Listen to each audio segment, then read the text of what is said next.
Maya had made a promise to herself 3 years ago. No more office relationships, no more mixing work with feelings. She had learned that lesson the hard way, and she wasn't about to repeat those mistakes. At 28, she had her life figured out. Her career was on track. Her apartment was finally decorated the way she wanted, and her routine was comfortable. She liked it that way. Then Ethan walked into the office on a Monday morning, and her carefully constructed world tilted just a little bit. He was the new creative director everyone had been talking about for weeks, the guy who had turned around 3 failing campaigns at his previous company, the one with the impressive portfolio and even more impressive recommendations. Maya had seen his work during the interview process. She had to admit, he was good. Really good. But she wasn't prepared for the real person. Ethan wasn't just talented on paper. He had this energy about him, this quiet confidence that filled a room without being loud about it. He was tall, dressed well without trying too hard, and when he smiled during his introduction to the team, Maya noticed that several of her colleagues seemed to forget what they were doing. She rolled her eyes and went back to her computer. She had deadlines to meet. For the first 2 weeks, they barely interacted. Maya kept her head down, focused on her projects. Ethan was busy learning the ropes, meeting with different teams, and settling into his new role. Their paths crossed in meetings, but that was about it. Polite nods in the hallway, brief exchanges about project updates, nothing more.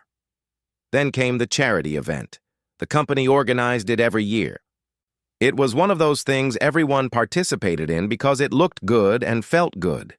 They collected donations for a local children's hospital, organized a fundraiser dinner, and spent the day setting up and making sure everything ran smoothly. Maya had volunteered to help with the setup. She always did. It kept her busy and gave her something to do besides sit at her desk. She had been assigned to the donation sorting area, which meant carrying boxes back and forth for most of the afternoon. She didn't mind the physical work. Actually, she preferred it. It gave her time to think, to clear her head. She had been carrying a particularly heavy stack of boxes, 3 piled on top of each other, blocking her view. She knew the hallway well enough to navigate it blind, or so she thought. Someone had left a stepladder in the middle of the corridor. Maya didn't see it until her foot caught the bottom rung. Everything happened in slow motion, and all at once. The boxes started to slip from her grip. Her body tilted forward, and she knew she was about to hit the ground hard. Her heart jumped into her throat, and she braced for impact. But it never came. Strong hands caught her around the waist, steadying her before she could fall. The boxes tumbled to the floor with a loud crash, but Maya barely heard them. All she could focus on was the warmth of those hands, the firm grip that held her securely, and the racing of her own heart. She couldn't breathe. Literally could not pull air into her lungs for what felt like forever, but was probably only 2 or 3 seconds. "You okay?" The voice came from behind her, close to her ear, and she recognized it immediately. Ethan. Maya managed to nod, though she still hadn't found her breath. His hands stayed on her waist for another moment, making sure she was stable, and then he released her and stepped back. She turned around slowly, her face flushed with embarrassment. "I'm so sorry," she said quickly, finally able to speak. "I didn't see the ladder. Thank you for catching me." Ethan smiled, and it was different from the polite smiles she had seen him give in meetings. This one reached his eyes, made them crinkle at the corners. "No problem. Those boxes were piled pretty high. Are you sure you're all right?" "Yes, I'm fine. Really, just clumsy." "I don't think tripping over a ladder someone left in the middle of the hallway counts as clumsy," he said. He bent down and started picking up the scattered items from the boxes. Maya joined him, grateful for something to do with her hands. They worked in silence for a minute, gathering everything back up. When their fingers accidentally touched, reaching for the same item, Maya pulled back like she had been shocked. Ethan didn't seem to notice, or if he did, he didn't show it. "Let me help you carry these," he offered once everything was back in the boxes. "Where are they going?" "Oh, you don't have to do that. I'm sure you have other things to do." "I'm ahead of schedule," he said with a shrug. "Besides, I can't let you carry all 3 boxes again after you almost wiped out. Where to?" Maya gave up protesting and led the way to the storage room. Ethan walked beside her, carrying 2 of the boxes easily. They made small talk about the event, about how long she had been with the company, about how he was settling in, normal, safe conversation. But Maya couldn't stop thinking about the moment his hands had caught her waist, the steadiness of his grip, the way her entire body had responded to that simple touch. It was ridiculous. She was acting like a teenager with a crush, not a grown woman who had sworn off workplace romance. When they reached the storage room and set down the boxes, Ethan turned to her with that smile again. "Try to avoid any more ladders today, okay?" She laughed, despite herself. "I'll do my best." He left, and Maya stood there for a long moment, her hand unconsciously moving to her waist where his had been. She could still feel the warmth, the impression of his fingers through the thin fabric of her blouse. This was dangerous. She knew it was dangerous. But as she headed back to get more boxes, she found herself hoping she might run into him again before the day was over. The rest of the event passed without incident, but Maya was hyper-aware of where Ethan was at all times. She caught herself looking for him in crowds, listening for his voice in conversations. When their eyes met across the room later that evening during the dinner portion of the event, something passed between them. Something unspoken, but undeniable. Maya looked away first, her heart pounding again. She needed to get control of herself. This was exactly what she had promised herself she wouldn't do. But promises, she was learning, were sometimes harder to keep than she thought. 2 weeks after the charity event, Maya's carefully maintained distance from Ethan came crashing down. Their boss called them both into her office on a Thursday afternoon. Maya had no idea what it was about, but the serious expression on her boss's face made her nervous. "I'm putting you 2 together on the Riverside account," their boss announced without preamble. "It's our biggest pitch of the year. Luxury watches, high-end market, very demanding client. Ethan, I want your creative vision on this. Maya, your market analysis and strategic planning are exactly what we need. You'll be working closely for the next 6 weeks. Maya's stomach did a complicated flip. 6 weeks of close collaboration with the one person she was trying to avoid. Perfect. Ethan looked pleased. "Sounds great. When do we start?" "Yesterday," their boss said with a tired smile. "The client wants a preliminary presentation in 3 weeks. I know it's tight, but if anyone can pull this off, it's you 2. They left the office together, and Ethan suggested they grab coffee to discuss the project.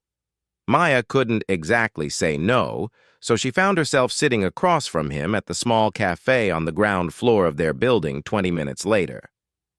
"I've looked at the brief already," Ethan said, pulling out his tablet. "The client wants something that speaks to legacy, timelessness, but also appeals to younger buyers. It's a tricky balance." Maya had read the brief, too. She nodded, sipping her coffee and trying to focus on work instead of the way Ethan's fingers moved across the screen of his tablet. "We need to position it as an investment piece, not just a luxury purchase. Something you pass down through generations, but also something you're proud to wear right now." Ethan looked up at her, and there was genuine appreciation in his eyes. "That's exactly it. You get it." They spent the next hour brainstorming, ideas flowing easily between them. Maya was surprised by how natural it felt, how their thoughts seemed to build on each other without effort. She had worked with plenty of creative directors before, but Ethan was different. He listened. He valued her input.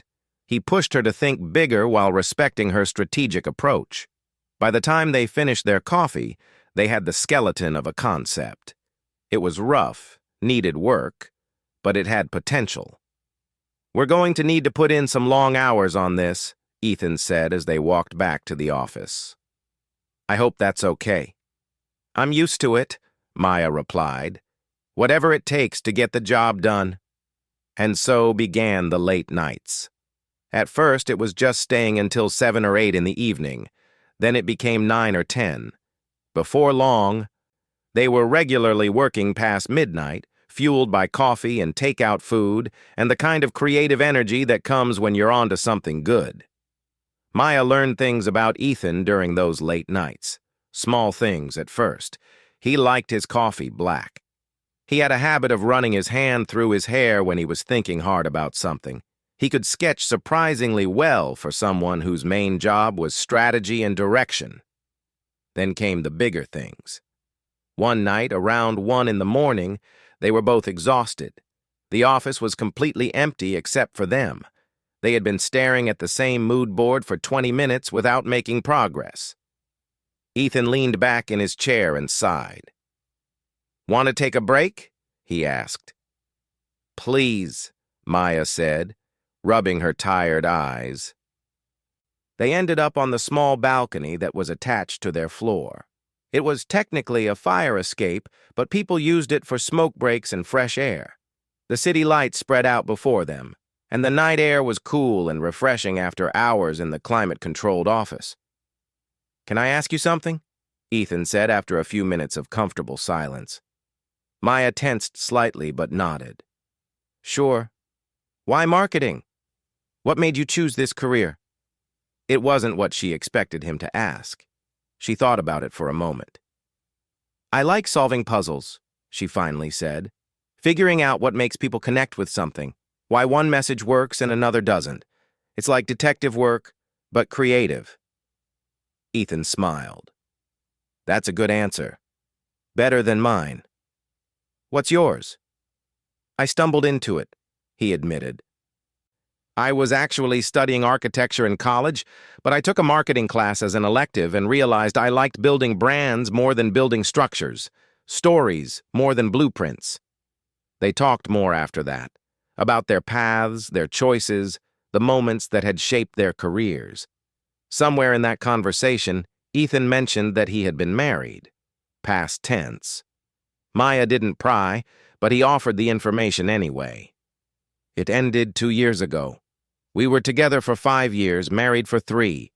She got offered her dream job across the country, and I had just made partner at my firm. Neither of us wanted to compromise, so we didn't. We just ended it. There was pain in his voice. Old, but still present. Maya understood that kind of pain. I was engaged once, she found herself saying. She rarely talked about this. But something about the late hour and Ethan's honesty made her want to share. 3 years ago, we had the wedding planned, the venue booked, everything. A week before the ceremony, he told me he couldn't do it. He said I was too focused on my career, that he felt like he came second. Then I found out he had been seeing someone else for months, someone who had more time for him. Ethan turned to look at her, his expression soft with understanding. I'm sorry. That's terrible timing to find out. The timing was the least of it, Maya said with a bitter laugh. But I learned something from it. I learned that I don't want to be with someone who sees my ambition as a flaw. If that makes me hard to love, then so be it. It doesn't make you hard to love, Ethan said quietly. It makes you someone who knows what she wants and isn't afraid to work for it. That's not a flaw. Their eyes met, and for a moment the air between them felt charged with something Maya couldn't name. Or maybe she could name it. Maybe she just didn't want to. Ethan broke the moment first, checking his watch. We should probably call it a night. Fresh eyes tomorrow. Yeah, Maya agreed, though part of her didn't want the night to end. After that conversation, something shifted between them. They were still professional, still focused on the work, but there was an ease now, a friendship building alongside the professional relationship. The campaign was coming together beautifully. Maya and Ethan had found their rhythm, working like they had been partners for years instead of weeks. The mood boards were finalized. The market research was solid, and their creative concept was something both of them felt genuinely proud of. They had 3 days left before the big presentation to the client. Then Maya's phone rang at 11:30 on a Tuesday night. They were in the conference room, surrounded by printouts and laptop screens. Ethan was explaining his vision for the visual direction when Maya's phone lit up with her sister's name. She almost didn't answer. Her sister knew she was working late on something important, but something made her pick up. "Maya, you need to come to the hospital right now." Her sister's voice was shaking. "It's Mom. She fell down the stairs. They're running tests, but they think she might have broken her hip. Please come." Maya's blood went cold. "I'm on my way." She stood up so fast her chair rolled backward and hit the wall. Her hands were shaking as she tried to gather her things. Her keys. Where were her keys? Her mind was racing, unable to focus on anything except getting to the hospital. "Maya, what's wrong?" Ethan was standing now too, concern written all over his face. "It's my mom. She fell. I have to go to the hospital." Her voice sounded strange to her own ears, tight and distant. "Okay, where's the hospital?" "St. Mary's, the one on 4th Street. Give me your keys." Maya looked at him confused. "What?" "Your keys," he repeated gently but firmly. "You're not driving. Not like this. I'll take you." "You don't have to do that. I can manage."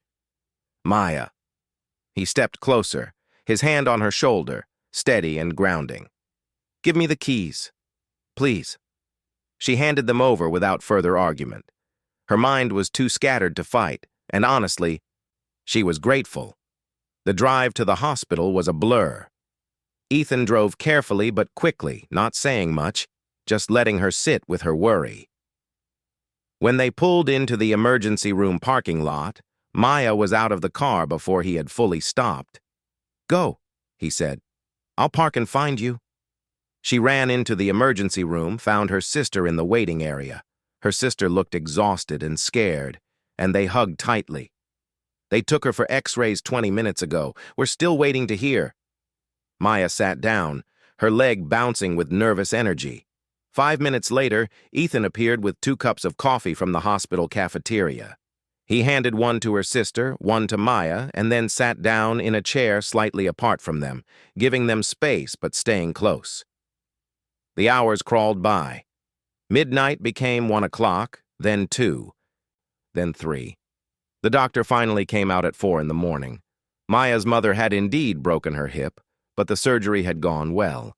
She would need rehabilitation, but she was stable and resting. The relief hit Maya like a wave. Her sister went back to see their mother first, and Maya slumped in her chair, suddenly aware of how exhausted she was. She looked over at Ethan, who was still there, somehow looking alert despite the hour. "You stayed," she said quietly. "Of course I stayed." "You didn't have to. It's 4 in the morning. You should go home, get some sleep. We have work in a few hours." Ethan shook his head. "I'm not leaving you here alone, and don't worry about work. I'll call the boss in the morning, explain the situation. The presentation can wait a day or 2 if it needs to." Maya felt something crack open in her chest. She had been holding everything together so tightly, staying strong for her sister, managing her fear about her mother. But Ethan's kindness, his steady presence through the whole terrible night, made her defenses crumble just a little. "Thank you," she whispered, and her voice broke slightly. "Really? Thank you for being here." He reached over and took her hand, squeezed it once. "Any time." They sat like that for a while, hand in hand, not talking, just being present. When her sister came back and said Maya could go see their mother, Ethan finally stood up. "I'll wait here. Take your time." Maya went back to see her mother, who was groggy from medication, but awake enough to recognize her. They talked for a few minutes, and her mother assured her she was fine, that these things happened, that Maya shouldn't worry. But Maya could see the fragility there, the reminder that her mother wasn't getting any younger. When she came back out, Ethan drove her home as the sun was starting to rise. He walked her to her apartment door, made sure she got inside safely. "Get some rest," he said. "I'll handle things at the office today. Don't even think about coming in." "Ethan, we have so much to do." "And we'll do it. But not today. Today you need to be with your family. I've got this." She wanted to argue, but she was too tired. "Okay. Thank you. Again." He smiled, that warm smile that made her feel safe. "Stop thanking me. This is what friends do." Friends? Right. They were friends now. Somewhere between the late nights and the shared stories and the hospital waiting room, they had become friends. But as Maya closed her door and leaned against it, she knew it was more complicated than that. Friends didn't make your heart race. Friends didn't make you forget how to breathe with just a touch. Friends didn't stay at the hospital all night when they barely knew your family. Her mother's fall had reminded her that life was fragile, that time was precious, that putting things off could mean missing out entirely. She had been so careful, so determined to keep Ethan at a professional distance. But maybe being careful wasn't always the right choice. Maybe sometimes you had to take a risk. The presentation happened 3 days later. Maya's mother was recovering well, staying with her sister for now. Maya threw herself back into work, partially to distract herself from worrying, partially because they had lost time. Ethan had done an incredible job keeping things moving while she was out. He had refined their concept, prepared backup materials, even rehearsed the presentation flow. When they finally stood in front of the client, everything clicked. The client loved it.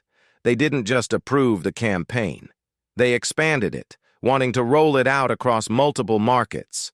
It was the biggest win the company had seen in 2 years. The team celebrated at an upscale restaurant that night, but Maya couldn't fully enjoy it. She kept thinking about her mother, about the hospital, about how Ethan had held her hand in the waiting room. After dinner, most people headed home, but a few went to a rooftop bar nearby. Maya almost went home too, but something made her go along. Maybe it was the adrenaline from the successful presentation. Maybe it was something else. The bar was beautiful, with string lights and a view of the city skyline. Her colleagues were laughing, riding high on their success. Maya found a quiet corner and just watched, sipping her drink slowly. "Not in a celebrating mood," Ethan's voice came from beside her. She turned to find him holding 2 glasses of wine. He offered her one and she took it, even though she already had a drink. "I'm happy about the campaign," she said. "It's just been a long week." "How's your mom doing?" "Better, she's tough. She'll be back to normal in a few months." "And how are you doing?" The question caught her off guard. Most people asked about her mother, but never asked about her. "I'm okay. It was scary, but she's going to be fine." They stood there in comfortable silence for a while, looking out at the city. The rooftop was getting less crowded as people left. Eventually, it was just the 2 of them and a few strangers on the other side. "Maya," Ethan said suddenly, "can I be honest with you about something?" Her heart started beating faster. "Of course." "That night at the hospital, sitting there with you, I realized something. I've been trying really hard to keep things professional between us, to be a good colleague, a good work partner. But somewhere along the way, it became more than that for me." Maya's breath caught. She looked at him, and his eyes were serious, vulnerable in a way she hadn't seen before. "I like you," he continued. "More than I should, probably. More than is smart considering we work together. And I know you had that rule about workplace relationships. I know you got hurt before. So I've been trying to respect that, to keep my distance. But I'm not sure I can anymore." Maya didn't know what to say.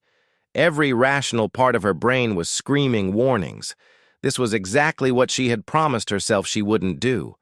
But her heart was saying something completely different. "I don't know what to say," she admitted. "You don't have to say anything right now," Ethan said. "I just needed you to know." And if you want to keep things professional, I'll respect that. I'll never mention it again. But I had to tell you the truth. He started to turn away, and Maya's hand shot out, catching his arm. Wait. He turned back, hope and uncertainty mixed in his expression. I have that rule for a reason, Maya said slowly. Because the last time I mixed work and feelings, it ended badly. Because I'm scared of getting hurt again. Because it's easier to just focus on my career and not risk my heart. I understand. But, she continued, her voice stronger now, that night at the hospital, I realized something too. Life is short. My mom is okay, but she might not have been. And I've been so busy protecting myself that I haven't let myself actually live. She took a breath, gathering her courage. You make me nervous, Ethan. When you caught me that day with the boxes, I forgot how to breathe. Every time we work late, I find myself looking for excuses to stay longer. You stayed with me all night at the hospital when you barely knew my family. And I can't stop thinking about what that means. Ethan stepped closer. What does it mean? It means I'm scared. But I don't want to be scared anymore. I'm scared too, he admitted. My marriage ended because neither of us wanted to compromise. Because we chose our careers over each other. I don't want to make that mistake again. So what do? We take it slow. We figure it out together. No promises, no pressure. Just honest. Maya nodded. That felt right. Okay, slow, honest. Ethan smiled, and it transformed his whole face. I can do slow and honest. They stood there, close but not quite touching, the city lights twinkling around them. It felt like standing on the edge of something, looking down at a long drop, knowing you're about to jump but not quite sure if you'll fly or fall. But sometimes, Maya thought, you have to jump to find out. Taking it slow turned out to be harder than either of them expected, not because they didn't want to, but because once they acknowledged what was between them, it was like trying to put lightning back in a bottle. They decided not to tell anyone at work right away. It wasn't against company policy for colleagues to date, but they wanted to figure out what this was before dealing with office gossip and questions. So they kept things professional during work hours and met up outside of the office when they could. Their first official date was at a small Italian restaurant tucked away in a neighborhood neither of them frequented. It was Ethan's choice, somewhere they were unlikely to run into coworkers. Maya wore a simple blue dress and felt nervous in a way she hadn't felt in years. You look beautiful, Ethan said when he picked her up. You clean up pretty well yourself, she replied, and they both laughed, some of the tension easing. Dinner was easy. They talked about everything except work. Favorite movies, childhood memories, places they wanted to travel, books they loved. Maya learned that Ethan had a younger brother who was a teacher, that he had tried to learn guitar 3 separate times and failed each time, that he made terrible jokes when he was nervous. Wait, was that supposed to be funny? Maya asked after one particularly bad pun. I warned you I make bad jokes when I'm nervous. You're nervous? Terrified, he admitted with a self-deprecating smile. I really like you, Maya. I don't want to mess this up. She reached across the table and took his hand. You're not messing anything up. I like you too, even with the terrible jokes. After dinner, they walked through a nearby park. It was late spring and the air was warm and perfect. Street musicians played on corners, and the city felt alive and full of possibility. Can I ask you something? Maya said as they walked. Your marriage, do you ever regret how it ended? Ethan thought about it for a moment. I regret the pain. I regret that we couldn't find a way to make it work. But I don't regret the ending itself. We wanted different things, different lives. Staying together would have made us both miserable eventually. Sometimes love isn't enough if you're not going in the same direction. That's mature of you. It took me a long time to see it that way, he admitted. At first, I was angry. Felt like a failure. But my brother said something that helped. He said that not all relationships are meant to last forever, and that doesn't make them failures. Some people come into your life to teach you something, to help you grow, and then it's okay to let them go. Maya thought about her own past, her broken engagement. She had held on to that anger for so long, used it as armor, but maybe it was time to let it go too. They ended up sitting on a bench by a fountain, talking until the park lights came on and the city shifted into its nighttime rhythm. When Ethan finally drove her home, he walked her to her door. "I had a really good time tonight," he said. "Me too." There was a moment of awkwardness. Should they hug? Shake hands? That seemed ridiculous. Kiss? That seemed too fast. Ethan solved the problem by leaning in and kissing her cheek, his hand gentle on her arm. "Good night, Maya." "Good night." She watched him walk away, then went inside with a smile she couldn't suppress. Taking it slow was going to require a lot of patience. Work became a strange dance of stolen glances and careful professionalism. They had another big project starting, and they requested to work together again. Their boss was thrilled. The last campaign had been such a success that she was eager to see what they could do as a team. But working closely while trying to keep their relationship private was challenging. More than once, Maya caught herself staring at Ethan during meetings. She noticed small things she hadn't before. The way he gestured when he was excited about an idea. The slight furrow between his eyebrows when he was concentrating. How he always defended her ideas when others questioned them. One afternoon, they were alone in the conference room reviewing materials. The door was closed, and without thinking, Ethan reached over and tucked a strand of hair behind her ear. "Sorry," he said, pulling his hand back quickly. "That was automatic." "It's okay," Maya said, but her heart was racing. "But we need to be more careful at work." "I know, you're right. It's just hard sometimes." It was hard, especially during late work sessions when they were alone and the office was quiet. The temptation to cross that line, to be more than just colleagues while they were in the office, was strong. One night, around 10 o'clock, they were stuck on a particularly difficult aspect of their campaign. They had been going in circles for an hour, and frustration was building.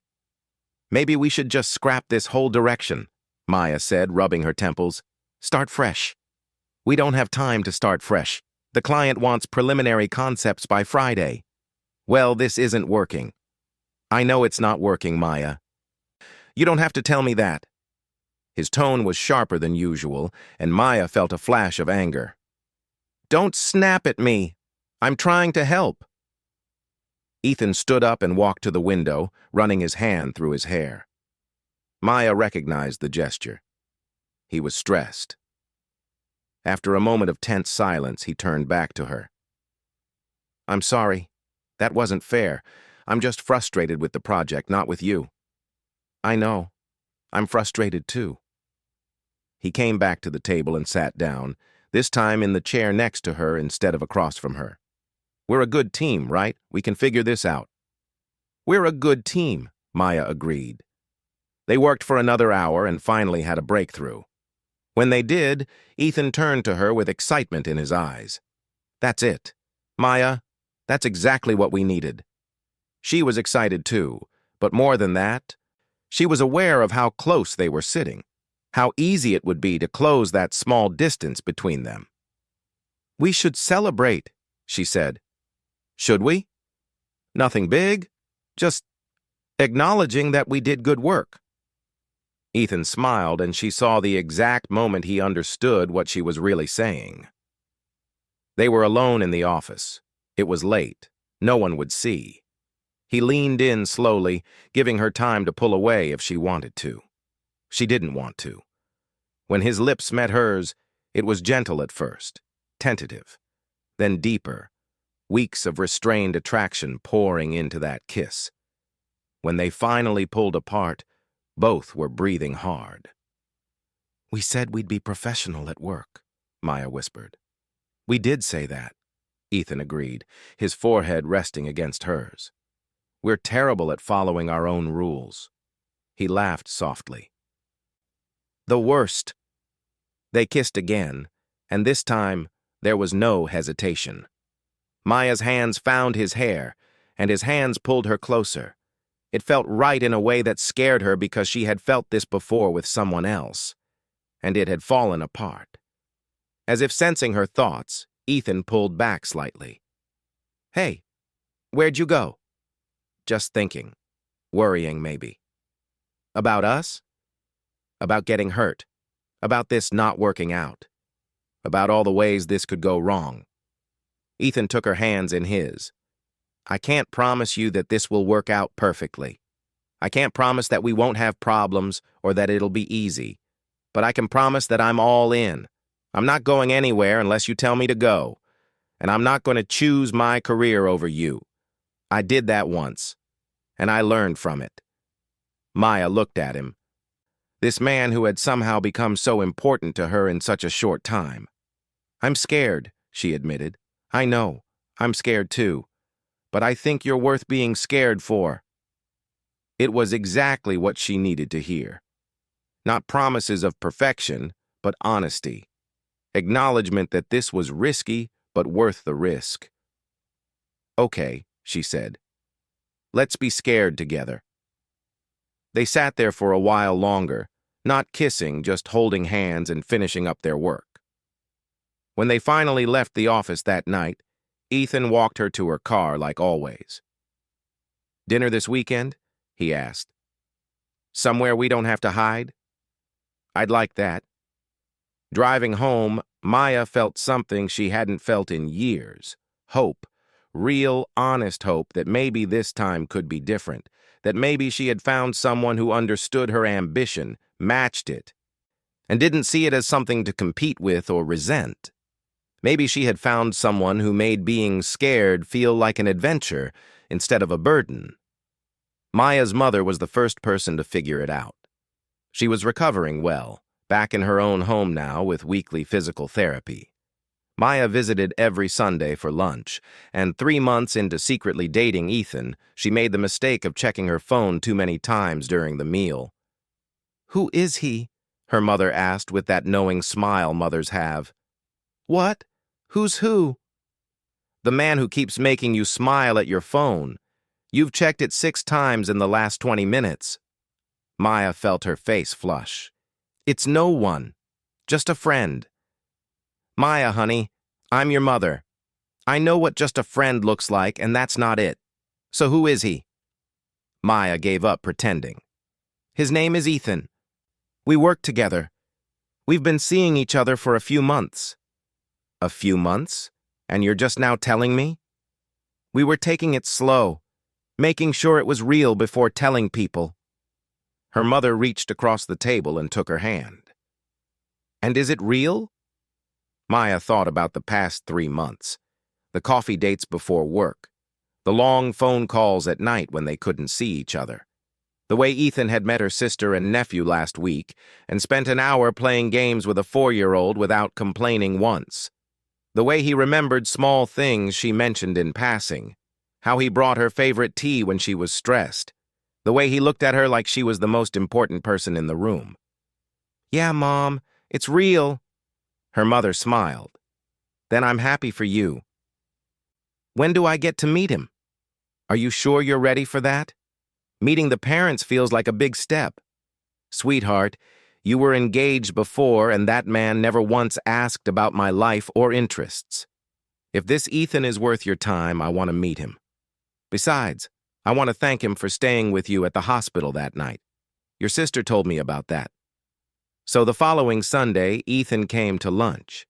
Maya was more nervous about this than she had been about any work presentation.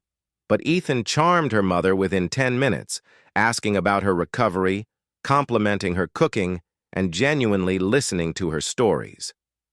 After lunch, while Maya was cleaning up, she could hear them talking in the living room. Her mother was showing Ethan photos from Maya's childhood, and they were both laughing. Her heart felt full in a way that surprised her. I like him, her mother said when Ethan stepped out to take a work call. He's good for you. He doesn't try to dim your light. What do you mean? Your ex-fiancé, he always seemed uncomfortable with your success, like it threatened him somehow. This one, Ethan, he's proud of you. I can see it in how he talks about your work, about your achievements. Find someone who celebrates you, not someone who competes with you. Maya hugged her mother tightly. I love you, Mom. I love you too. Now go, before he thinks we're in here talking about him. We were talking about him. He doesn't need to know that. At work, keeping things quiet was getting harder. They had been careful, but people weren't stupid. Their co-workers had started to notice the way they worked together, the easy chemistry between them. There were jokes, speculation, knowing looks. Finally, after 6 months of dating, they decided it was time to make things official at work. They scheduled a meeting with HR to disclose their relationship, as company policy required. The HR representative was professional and supportive. There was no issue with them dating, but they needed to maintain professional boundaries at work and disclose any potential conflicts of interest. They signed the necessary paperwork and left feeling relieved to finally be open about things. Telling their team was easier than expected. Most people had already guessed. Their boss was supportive, though she did warn them to keep personal issues out of the office if they ever arose. You two are my best team, she said. Don't make me regret putting you together. We won't, they promised. But life, as it tends to do, threw them a curveball. 8 months into their relationship, Ethan was offered an incredible opportunity. A major consulting firm wanted him to lead their creative division. It was everything he had been working toward. The position, the salary, the prestige. There was just one problem. The job was in another city, 4 hours away. He told Maya about it on a Tuesday evening at her apartment. They had planned a quiet dinner, but she could tell something was wrong the moment he walked in. What's going on? She asked. He told her about the offer, watched her face carefully as he explained the details. When he finished, there was a heavy silence. That's amazing, Maya finally said. It's everything you wanted. It's a great opportunity, he agreed carefully. But you're here. Maya felt her chest tighten. This was it, the moment she had been afraid of, the moment where career and relationship collided and someone had to choose. You should take it, she said, forcing herself to sound confident. It's an incredible opportunity. You can't pass that up. Maya, no, really. I mean it. This is your career we're talking about, your future. We'll figure something out. Long distance can work. Even as she said it, she felt the familiar ache of disappointment. History repeating itself. Someone choosing career over her again. Ethan was quiet for a long moment. Then he said something that surprised her. What if I don't take it? What? Why wouldn't you take it? Because I don't want to do long distance. Because I spent years in a relationship where we were always compromising, always choosing work over each other, and I saw how that ended. Because being with you is more important than any job title. Maya stared at him. You can't turn down an opportunity like this. Not for me. I won't let you resent me for that. I wouldn't resent you. That's the difference. Last time I felt like I had to choose. This time I'm actively choosing. I'm choosing you, Maya. I'm choosing us. But what about your career, your goals? I have goals, but they're not worth anything if I'm miserable. And I would be miserable without you. He took her hands. Look, I've been thinking about going independent anyway, starting my own consulting firm. I could do that here, build something on my own terms. It's riskier, but it's also exciting. And it means I don't have to leave. Maya felt tears in her eyes. Are you sure? I don't want you to wake up in 5 years and regret this decision. I'm sure. You know how I know? How? Because when they offered me the job, my first thought wasn't excitement about the position. It was dread about telling you. That's when I knew. When the thought of leaving you felt worse than the thought of turning down a dream job. I knew what my choice was. Maya kissed him then, tears running down her face. I was so scared you were going to leave. I'm not going anywhere, not unless you're coming with me. They spent the rest of the evening talking about the future. Ethan's plans for starting his own firm, what it would mean financially, the risks and rewards. Maya offered to help however she could, and they started to build a vision together of what their lives could look like. 3 months later, Ethan formally turned down the job offer and launched his own consulting company. It was terrifying and exciting and everything in between. Maya was there for every step, helping with business plans and marketing strategies and moral support during the hard early days. A year after that, things had stabilized. Ethan's business was successful, even more than they had hoped. Maya had been promoted to senior director at her firm. They had moved in together into an apartment with room for both of their home offices. One evening, Ethan suggested they go back to the rooftop bar where they had almost kissed that first time. Maya agreed, thinking it would be nice to revisit the place where things had changed between them.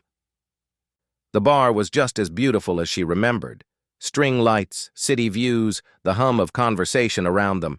They found a quiet corner, and Ethan ordered champagne. "What are we celebrating?" Maya asked. "Us," he said simply.